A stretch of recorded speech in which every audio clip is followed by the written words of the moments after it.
साबुदाणा खिचडी खाल्ल्यामुळे तुमचे वजन वाढेल का? सगळ्यांना पडलेला हा प्रश्न। तर 100 ग्रॅम साबुदाण्यामध्ये साधारणतः 85 ते 90 ग्रॅम कार्बोहायड्रेट्स असतात, 0.2 ग्रॅम प्रोटीन असते व 0.5 ग्रॅम फॅट्स असतात। त्याचप्रमाणे 350 कॅलरीज तुम्हाला 100 ग्रॅम साबुदाण्यामध्ये मिळणार आहेत।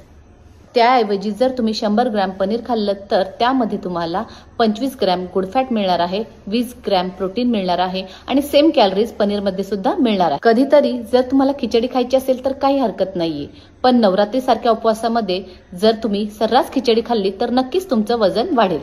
त्यामुळे 9 दिवस उपवास करून जर तुम्ही रोज खिचडी खाल्ली तर नक्कीच 10व्या दिवशी तुमचं वजन कमी होण्याऐवजी वाढेल। तर त्याला पर्याय म्हणजे 9 दिवस खिचडी ऐवजी तुम्ही लोक पनीर, ड्रायफ्रुट्स, काजू बदाम, तसेच ताजी फळे, ताज्या फळांचा ज्यूस, मखाना, चिया सीड्स यासारखे पर्याय वापरून तुम्ही 9 दिवसांचा उपवास छान पद्धतीने करू शकता। हा उपवास केल्याने तुमचं वजनही कमी होईल आणि तुम्हाला एक चांगली हेल्थ सुद्धा प्राप्त होईल। तर माझा हा व्हिडिओ तुमच्या सगळ्या 9 दिवस नवरात्रीचा उपवास करणाऱ्या मित्रमैत्रिणींना नक्की शेअर करा। तुम्हाला नवरात्रीच्या खूप खूप शुभेच्छा। धन्यवाद।